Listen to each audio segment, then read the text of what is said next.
بعد فإن خير الحديث كتاب الله وخير الهدي هدي محمد صلى الله عليه وسلم وشر الأمور محدثاتها وكل محدثة بدعة وكل بدعة ضلالة وكل ضلالة في النار.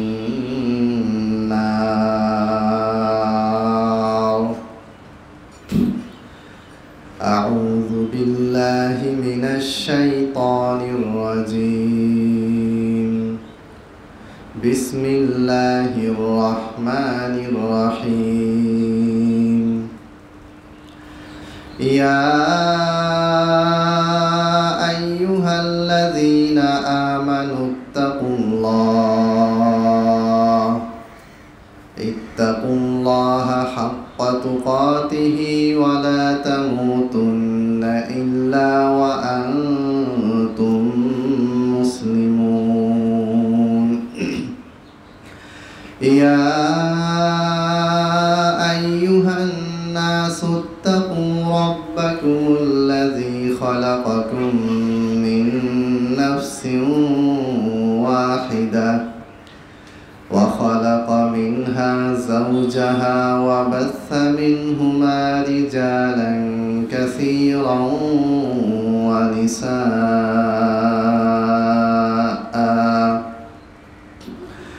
واتقوا الله الذي تساءلون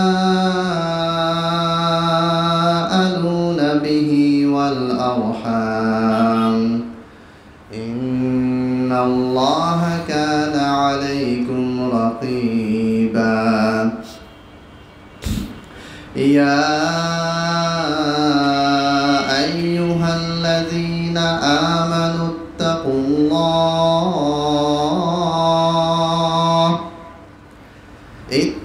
الله وقولوا قولا سديدا يصلح لكم أعمالكم ويغفر لكم ذنوبكم ومن يطع الله ورسوله فقد فاز فوزا عظيما.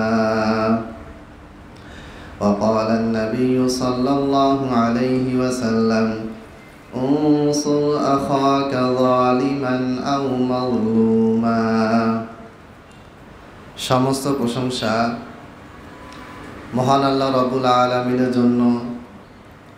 লাখো কোটি দরুদ ও সালাম বর্ষিত হোক সর্বশেষ নবী, সর্বশেষ রাসূল, সর্বশ্রেষ্ঠ মানব, সর্বশ্রেষ্ঠ মাখলুক বিশ্বনবী মুহাম্মদ সাল্লাল্লাহু আলাইহি ওয়াসাল্লামের উপর অসংখ্য অগণিত দরুদ ও সালাম বর্ষিত হোক সাল্লাল্লাহু আলাইহি ওয়াসাল্লাম। সম্প্রতি দুইটি ঘটনা নিয়ে আমি আপনাদের সামনে প্রথমে সংক্ষেপে কিছু কথা বলবো, তারপরে ইনশাল্লাহ আমরা দরসে হাদিসে চলে যাব। আমি 3-4 দিন আগে একটা ভিডিও দেখলাম, কিন্তু ওই ভিডিওটা ঘটনাটা 2 মাস আগের। মানে ক্লাস 5-এ একটা মেয়ে পড়ে, মেয়েটার বাড়ির পাশেই প্রতিবেশী হচ্ছে একটা হিন্দু পরিবার। আমি এর আগে আপনাদেরকে সবসময় বলে এসেছি যে বাংলাদেশ হিন্দু, মুসলমান, খ্রিস্টান, বৌদ্ধ বিভিন্ন সম্প্রদায়ের মানুষ এই বাংলাদেশে বসবাস করে এবং এরা একে অপরের শত্রু বা দুশমন নয়। আমাদের সৈয়দপুরেই বিশাল বড় হিন্দু পাড়া আছে। আমার বন্ধুদের ভিতরে একাধিক বন্ধু হিন্দু আছে। আপনাদেরও পরিচিত আশেপাশে অনেকেই হিন্দু ধর্মের হিন্দু ফ্যামিলি বা পরিবার আছে। তো আমাদের ভিতরে আলহামদুলিল্লাহ কোনো সমস্যা কোনো কালে ছিল না, এখনও নাই। কিন্তু বাংলাদেশে এমন একটা দেশ, যেই দেশে ইসলামকে ধ্বংস করার জন্য, মুসলমানদেরকে ধ্বংস করার জন্য, মুসলমানদের ভিতরে কুফরি চিন্তাভাবনা ঢুকিয়ে দেওয়ার জন্য গোটা পৃথিবী আন্তর্জাতিকভাবে অন্যান্য ইসলামী দেশ মুসলমান কান্ট্রিগুলোকে নিয়ে যেইভাবে অন্যায় অত্যাচার করে যাচ্ছে এবং বিভিন্ন প্ল্যান প্রোগ্রাম ষড়যন্ত্র করে যাচ্ছে, এই বাংলাদেশও ওই মুসলমান দেশগুলির অন্যতম একটা।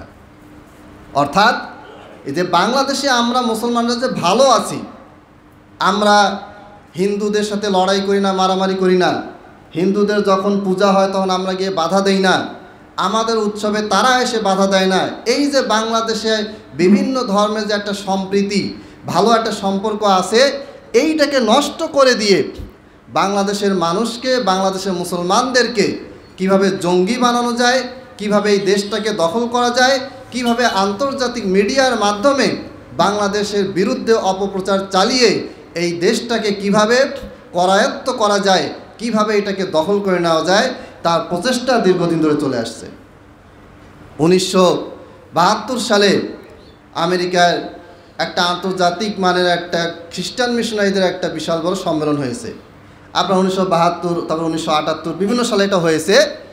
ওই সময় তারা বলেছিল যে গোটা বাংলাদেশ, গোটা এশিয়া মহাদেশের ভিতরে দক্ষিণ এশিয়ার সবচেয়ে গুরুত্বপূর্ণ ইম্পর্টেন্ট জায়গা হচ্ছে বাংলাদেশ।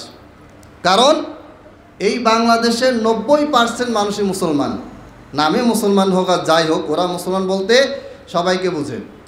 এই 90% মুসলমানকে আমরা যদি ধীরে ধীরে খ্রিস্টানে কনভার্ট করতে পারি, তাহলে দক্ষিণ এশিয়ার ভিতরে সবচেয়ে বেশি জনসংখ্যায় বড় খ্রিস্টান রাষ্ট্র হবে কোনটা? আমাদের এই বাংলাদেশ। আপনারা এটা আমি একাধিকবার বলেছি, আজকেও বলতেছি, গোটা বাংলাদেশে হাজার হাজার নয়, কত লক্ষ পরিবার, লক্ষ লক্ষ মানুষ না, লক্ষ লক্ষ পরিবার, তাদেরকে খ্রিস্টান বানানো হয়েছে। আমি যে কক্সবাজারে গেলাম, সেখানেও বেশ কিছু এলাকা বিভিন্ন মানুষের সাথে কথা বললাম যে এখানে খ্রিস্টান মিশনারিদের কর্মকাণ্ড ঘরে ঘরে পৌঁছে গেছে। বিভিন্ন দ্বীপ, সেন্ট মার্টিন দ্বীপ বলেন, কুতুব আলম বলেন, ওদিকে আপনার নাইখংছড়ি, হিমছড়ি, পার্বত্য চট্টগ্রামের যে পাহাড়ি এলাকাগুলা, রাঙ্গামাটি বলেন, বান্দরবান বলেন, সব জায়গায় তারা কাজ করে যাচ্ছে।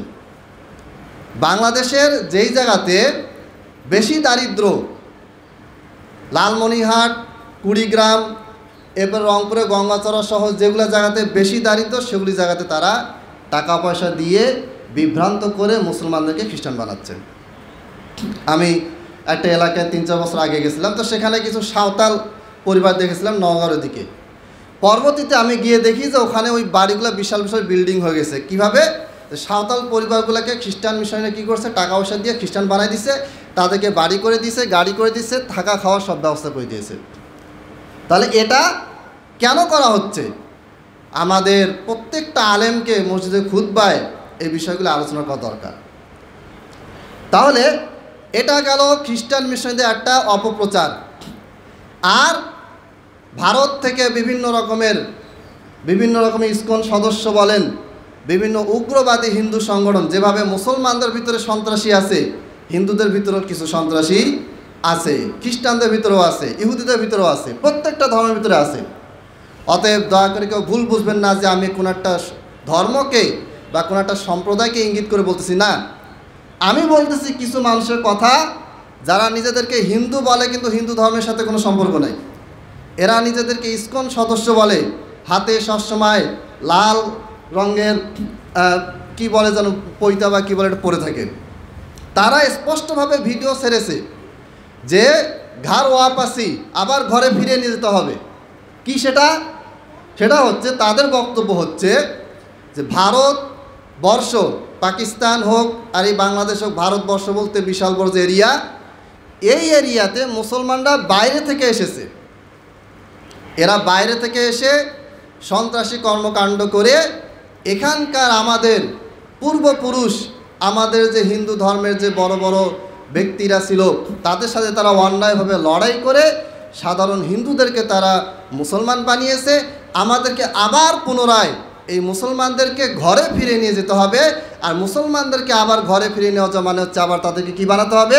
আবার তাদেরকে সনাতনী ধর্মে নিয়ে যেতে হবে, হিন্দু বানাতে হবে। এখন কিভাবে করতে হবে?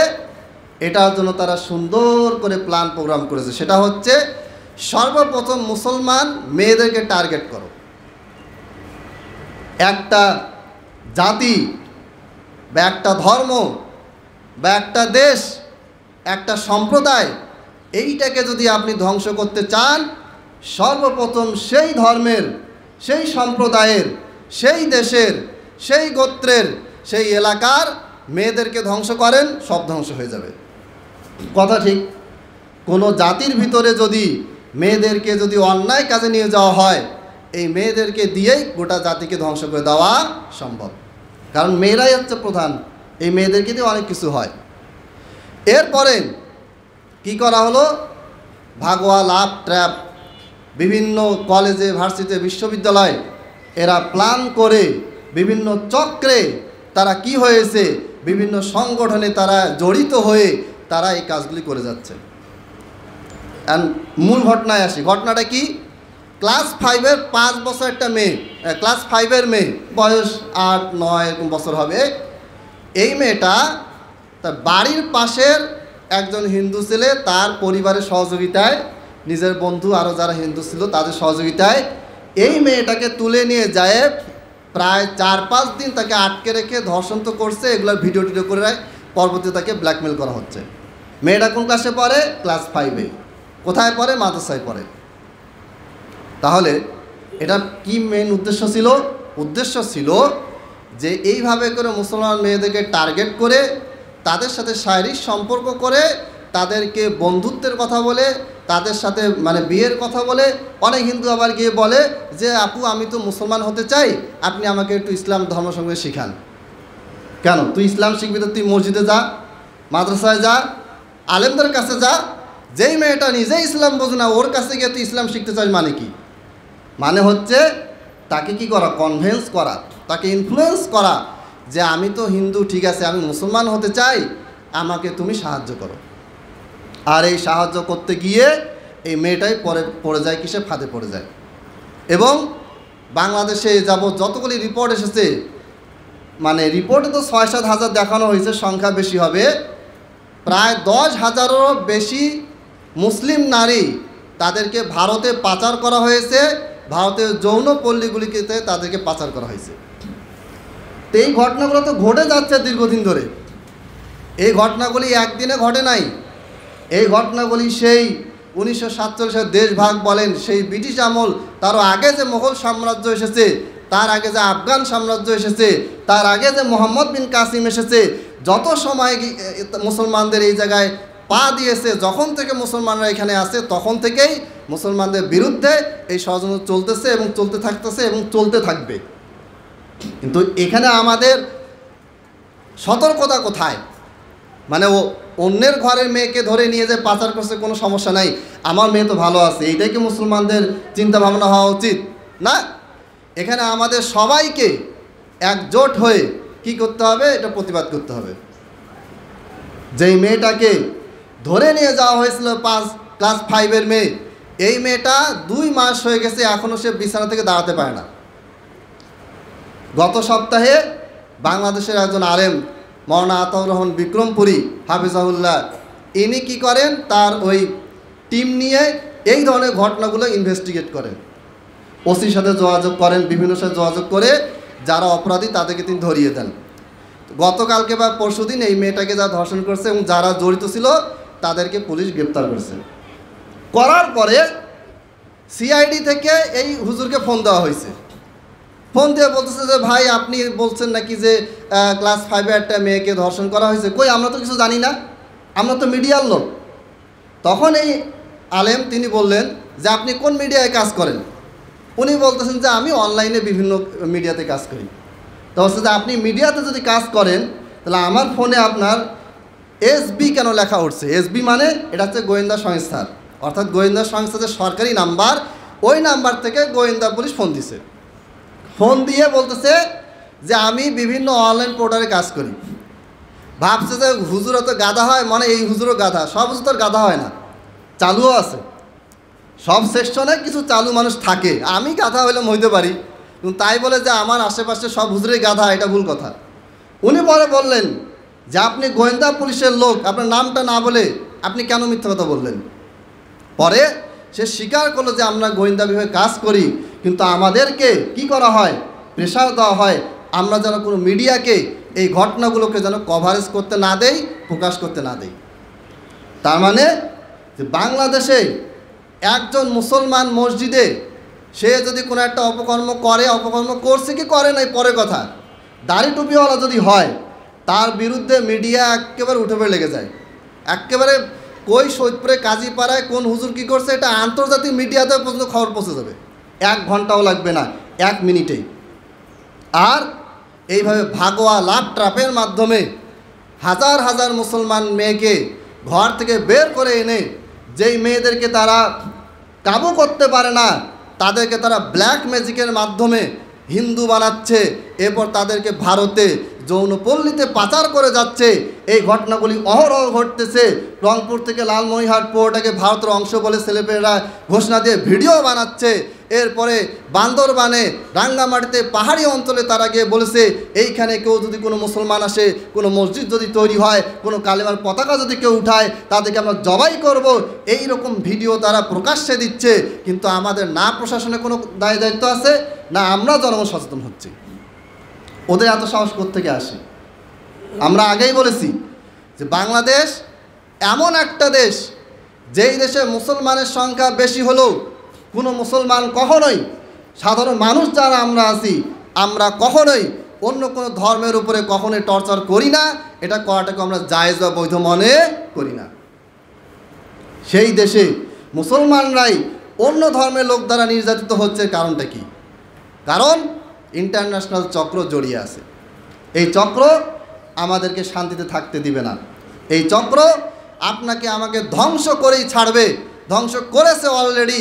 অসংখ্য পরিবারে মেয়ে হিন্দু হয়ে গেছে, হওয়ার পর বাম্মাকে বলতেছে যে আমি হিন্দু ধর্মে চলে গেছি, আমি দেশ ছেড়ে চলে যাচ্ছি। বাম্মা কিছুই জানে না। আমাদের তো গাফলতি আছে। এখন ছেলে কোন ছেলের সাথে মেয়ে মিশে, সমস্যা নেই, জাস্ট ফ্রেন্ড, এরা বন্ধু মানুষ, জাস্ট ফ্রেন্ড বলে ঘুরে বেড়াচ্ছে। কোথায় যাচ্ছে, কি করতেছে না করতেছে কোনো হুঁশ নেই, মাথা ব্যথা নেই। যখন মেয়েকে পাচার করে দিল, বাম্মা যখন মেয়েকে আর খুঁজে পায় না, তখন আসে সংবাদ সম্মেলন করে, কান্নাকাটি করতেছে, হেই হয়েছে সেই হয়েছে, বহুত কান্নাকাটি। কেন?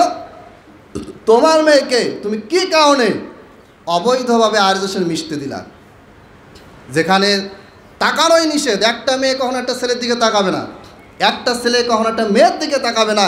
সেইখানে তোমার মেয়েকে তুমি পাঠাইছো সহশিক্ষা, যেখানে ছেলে মেয়ে একসাথে ক্লাস করে, ঠিক আছে, বাধ্য হয়ে পাঠাইছো, ভালো কথা।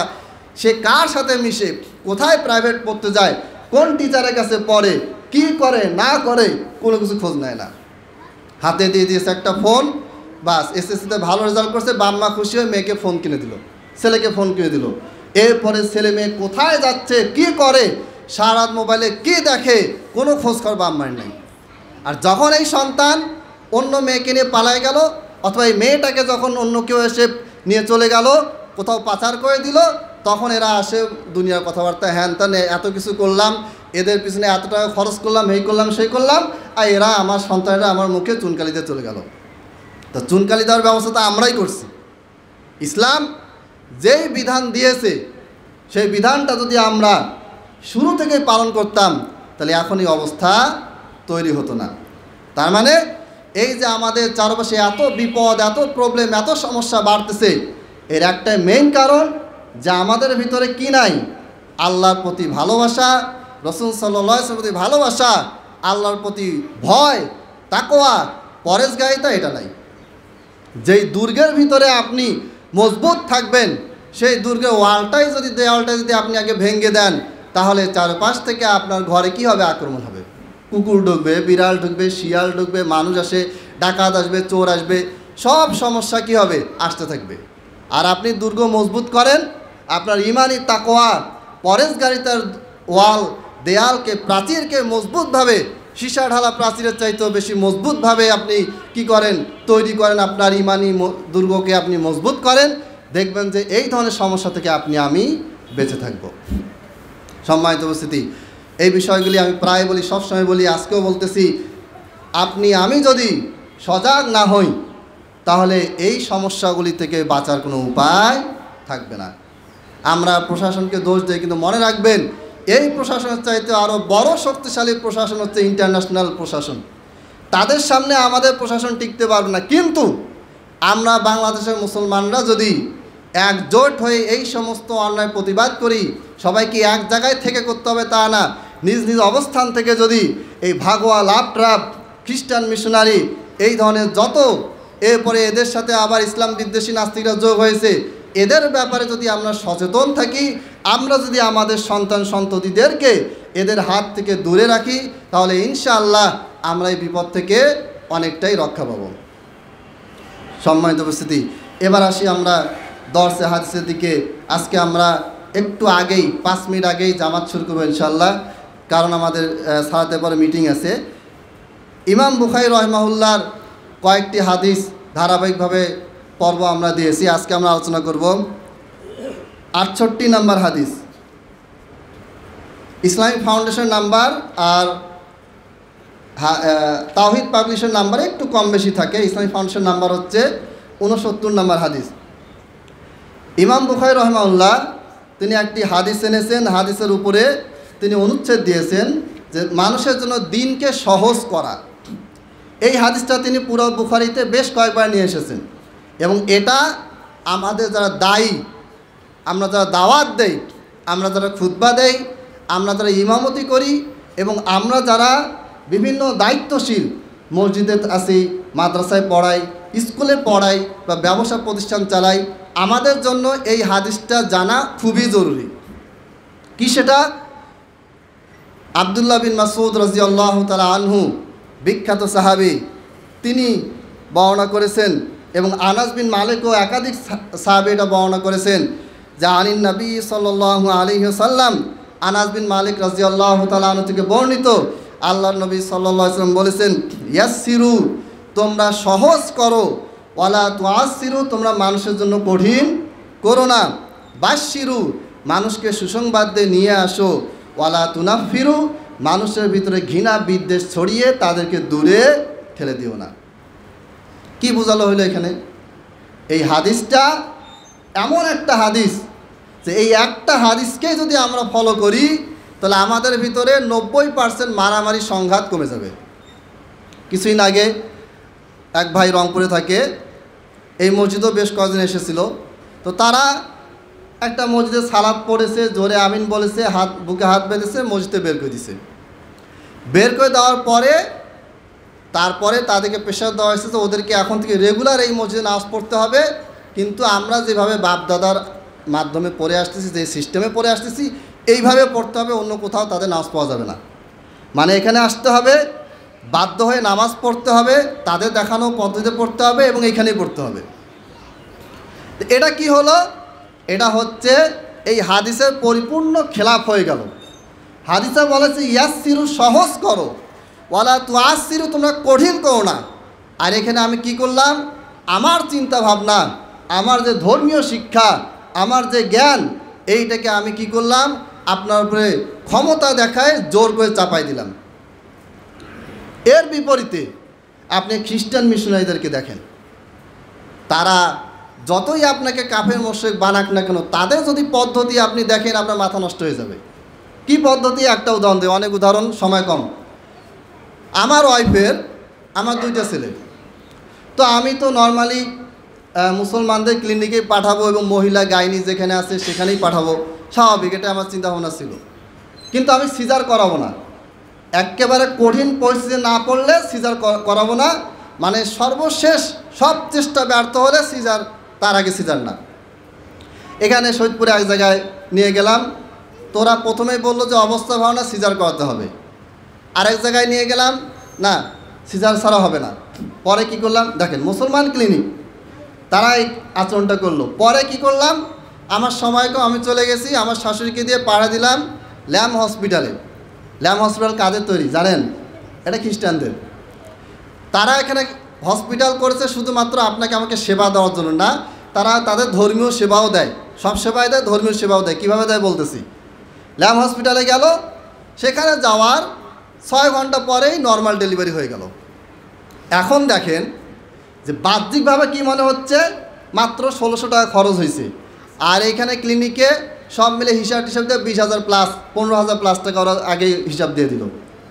তাহলে এই যে আপনি মুসলমান হয়ে আরেকজন মুসলমান দিনী বোন বলেন, ভাই বলেন, রোগী বলেন, তার জন্য যে আপনি কঠিন করলেন, এর বিনিময় কি হলো?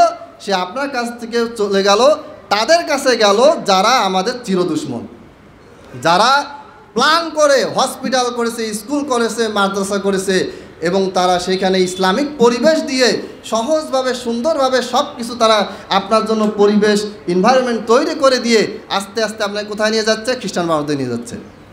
অথচ এটা আমাদের করা উচিত ছিল। এরপরে সেখানে যখন বাচ্চা ডেলিভারি হয় তখন আসে ওরা রোগীদেরকে বলে যে যীশু খ্রিস্টের আশীর্বাদে আপনার সন্তান হবে, খুব ভালো হবে, আপনি যীশু খ্রিস্টের প্রতি কী রাখুন? ভরসা রাখুন। সব সুযোগ সুবিধা দিল, অল্প খরচ, বারবার রোগী এসে চেক আপ করে যাচ্ছে, খাওয়া দাওয়ার সমস্যা হচ্ছে কিনা, ওষুধপাতি ঠিক মতো আছে কিনা সব কিছু চেক করতেছে। তাহলে এই যে আল্লাহ নবী সাল্লাল্লাহু আলাইহি ওয়াসাল্লামের হাদিস ইয়াসসিরু সহজ করো, এই দাওয়াতি সিস্টেমটা ওরা গ্রহণ করছে, আর আমরা উল্টাটা করতেছি যে ওয়ালা তুআসসিরু কঠিন করো না। এইটা হয়ে গেছে আমাদের দাওয়াতি পদ্ধতি। কি না, একটা মাসলায় দ্বিমত হয়েছে, একেবারে বেয়াদব, তুই আমার চেয়ে বেশি জানিস, বেশি পড়ছিস, আমার চেয়ে বেশি পণ্ডিত হয়ে গেছিস, লে এটা কেমন কথা? ওই লোকটার সাথে আপনার একটা মাসলায় দ্বন্দ্ব হয়েছে, আপনি তাকে বুঝিয়ে বলেন, দলিল দিয়ে বুঝিয়ে বলেন। এমনকি কোনো মুসলমান যদি মাজারে গিয়ে সেজদাও দেয়, সে যদি বড় শিরকি কুফরিতে লিপ্তও থাকে, তাকে আপনাকে নরম ভাষায় আপনার পক্ষ থেকে যতটা সম্ভব তাকে আপনি ঠান্ডা ধীরস্থিরভাবে দলিল প্রমাণ দিয়ে তার যে দলিল প্রমাণ আছে সেগুলিকে খণ্ডন করে তাকে আস্তে আস্তে কী করতে হবে? তাওহীদ থেকে নিয়ে আসতে হবে। এটার বিপরীতে চলতেছি আমরা। এক মাহফিলে উঠলে এক বক্তা আরেক বক্তাকে যেভাবে তুলাধুনা করে, এক সংগঠন আরেক সংগঠনকে যেভাবে তুলাধুনা করে, এক খতিব আরেক খতিবকে যেভাবে তুলাধুনা করে, এগুলো সব কিছু এই হাদিসের বিপরীত কাজ, সুন্নাহ বিরোধী কাজ। তাহলে এই যে হাদিসগুলি, এগুলি আমাদেরকে পড়তে হবে, বুঝতে হবে। ওয়ালা তুআসসিরু, আর তোমরা দিনের ক্ষেত্রে কখনো কঠিন করবে না। মানুষকে দিন বুঝার ক্ষেত্রে তাদেরকে কি করতে হবে? সহজভাবে তাদেরকে দিন শেখাতে হবে, বোঝাতে হবে। হ্যাঁ, কোন কোন জায়গায় কঠিন হতে হবে এটাও আল্লাহ নবী সাল্লাল্লাহু আলাইহি ওয়াসাল্লাম দেখে গিয়েছেন। যারা জেনা করেছে, পাথর দিয়ে মারা হয়েছে, ওখানে কোনো সহজের কোনো বিষয় নেই, ওখানে আল্লাহ নবী কঠিন হয়েছেন।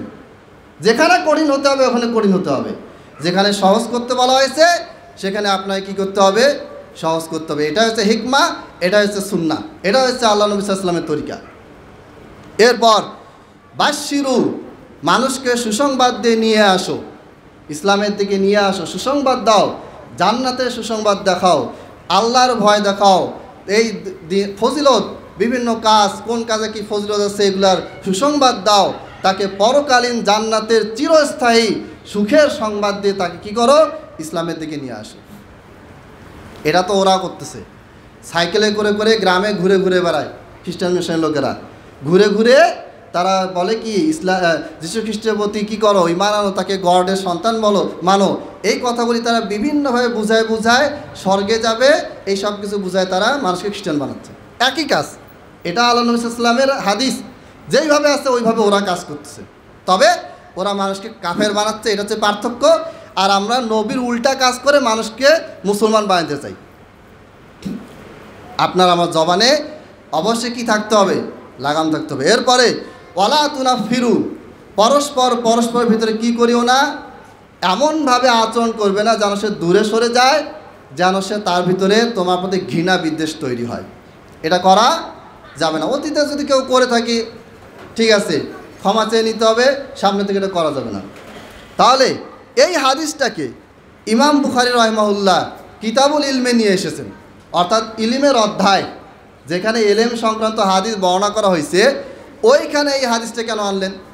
ইমাম বুখারী রাহিমাহুল্লাহ তিনি সুন্দর করে উপরে অনুচ্ছেদ বেঁধে দিয়েছেন, বাবুন মা কানা নবী সাল্লাল্লাহু আলাইহি ওয়াসাল্লাম ইয়াতাখাওয়ালুহুম বিল মাউইযাতি ওয়াল ইলমি কাইলা ইয়ানফিরু। আল্লাহ নবী সাল্লাল্লাহু আলাইহি ওয়াসাল্লাম যখন কথা বলতেন, সাহাবীদেরকে কোরআন শিক্ষা দিতেন, হাদিস শিক্ষা দিতেন, তখন তিনি খেয়াল রাখতেন, তখন তিনি এমনভাবে কথা বলতেন যেন কারো মনে কোনো আঘাত না লাগে। ওই যে এর আগে একটা হাদিস বলছিলাম যে আল্লাহ নবী সাল্লাল্লাহু আলাইহি ওয়াসাল্লাম সাহাবীদেরকে একটা বিষয় বলতেছিলেন, একটা লোক মাঝখানে ঢুকে গিয়ে প্রশ্ন করে বসলো। আল্লাহ নবী সাল্লাল্লাহু আলাইহি ওয়াসাল্লাম তার মধ্যে বিরক্তও হন নাই, রাগও করেন নাই, কোনো রকম তার সাথে নেগেটিভ কোনো আচরণ করেন নাই। যখন আলোচনা শেষ হলো তখন আল্লাহ নবী সাল্লাল্লাহু আলাইহি ওয়াসাল্লাম বললেন, যে তোমাদের ভিতর থেকে কে যেন প্রশ্ন করছিলা? লোকটা বলে যে ইয়া রাসূলুল্লাহ আনা, আমি প্রশ্ন করেছিলাম।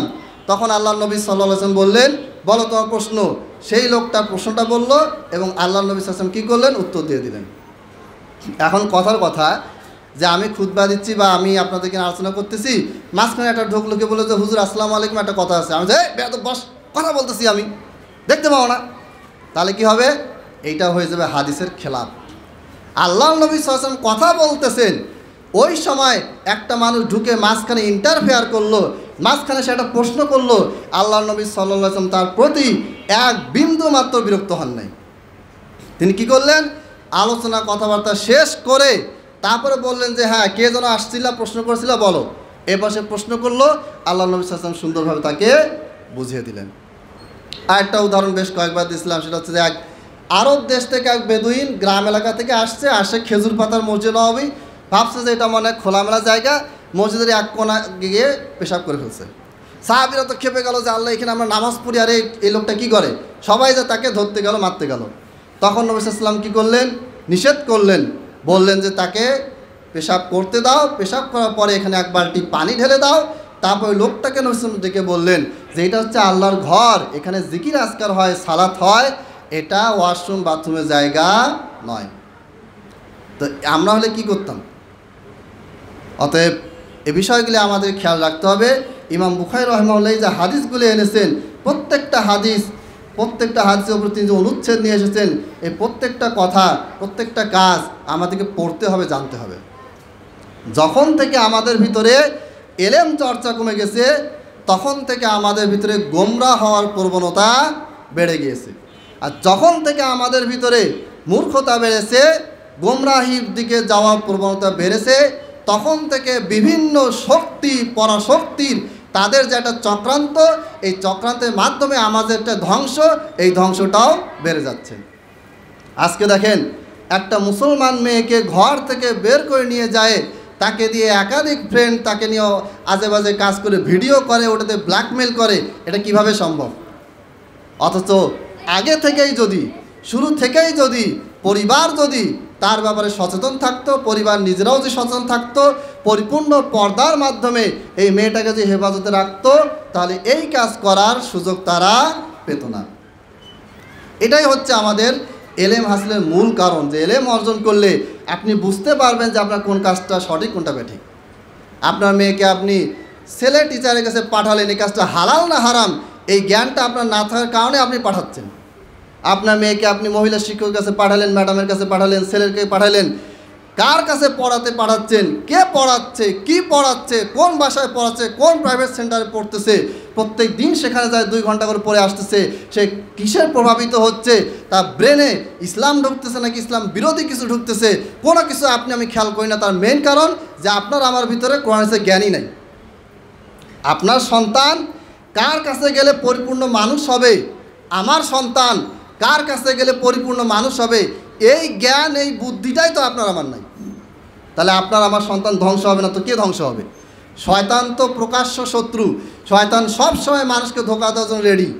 সেখানে আপনি আমিও যদি একটু পড়াশোনা না করি, একটু এলেম চর্চা না করি, তাহলে আপনাকে আমাকে শয়তান মানুষের রূপে হোক আর ইবলিসের রূপে হোক সব সময় গোমরাহ করতেই থাকবে। দুনিয়াতেও আমরা পস্তাবো, মৃত্যুর পর তো পস্তানি আসেই। সম্মানিত উপস্থিতি, আরেকটা হাদিস বলে শেষ করব।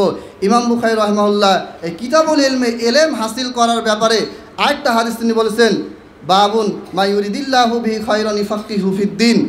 আল্লাহর নবী সাল্লাল্লাহু আলাইহি ওয়াসাল্লামের হাদিস, তিনি বলেছেন, সামিআতুন নবী সাল্লাল্লাহু আলাইহি ওয়াসাল্লাম রাবি বলতেছেন, ইয়াকুলু মা ইউরিদিল্লাহু বিহি খায়রান ইউফাক্কিহু ফিদ্দিন।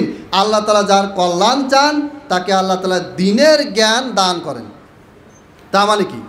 এখন আমরা বসে আছি যে আল্লাহ তাআলা আমাকে জ্ঞান দান করবে, আল্লাহ তাআলা আমাকে কল্যাণ দিলে জ্ঞান দান করবে, জ্ঞান দান করার পরে কল্যাণ হবে, এইটা নাকি?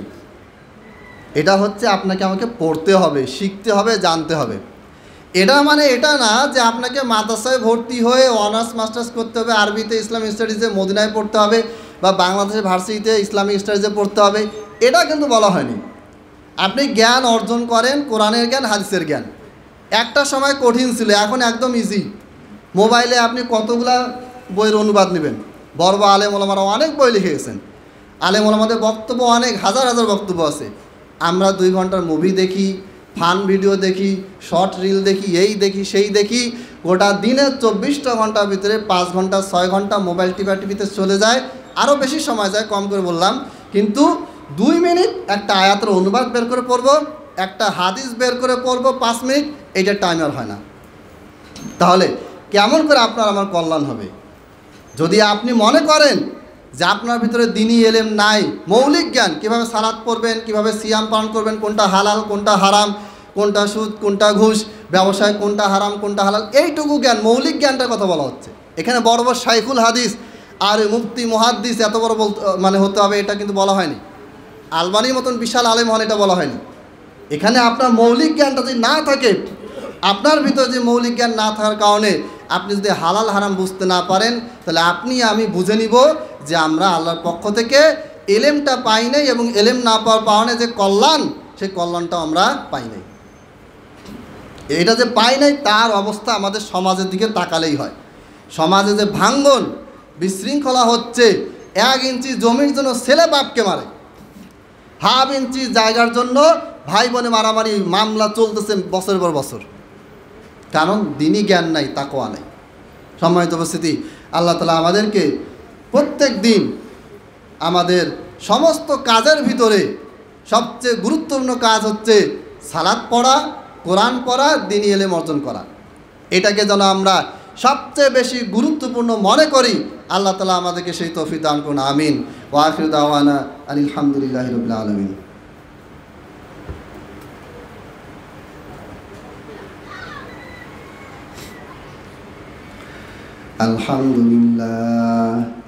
আলহামদুলিল্লাহি নাহমাদুহু ওয়া নাস্তাঈনুহু ওয়া নাস্তাগফিরুহু ওয়া নু'মিনু বিহি ওয়া নাতাওয়াক্কালু আলাইহি ওয়া নাউযু বিল্লাহি মিন শুরুরি আনফুসিনা ওয়া মিন সাইয়্যাতি আ'মালিনা। মান ইয়াহদিহিল্লাহু ফালা মুদিল্লা লাহু ওয়া মান ইউদ্লিল ফালা হাদিয়া লাহু। ওয়া আশহাদু আন লা ইলাহা ইল্লাল্লাহু ওয়াহদাহু লা শারীকা লাহু وأشهد أن محمدًا عبده ورسوله. اللهم صل على محمد وعلى آل محمد كما صليت على إبراهيم وعلى آل إبراهيم إنك حميد مجيد. اللهم بارك على محمد وعلى آل محمد كما باركت على إبراهيم وعلى آل إبراهيم إنك حميد مجيد. ربنا آتنا في الدنيا حسنة وفي الآخرة حسنة وقنا عذاب النار. ربنا ظلمنا أنفسنا وإن لم تغفر لنا وترحمنا لنكونن من الخاسرين. عباد الله رحمكم الله، إن الله يأمر بالعدل والإحسان وإيتاء ذي القربى وينهى عن الفحشاء والمنكر والبغي يعظكم لعلكم تذكرون. فاذكروني أذكركم واشكروا لي ولا تكفرون.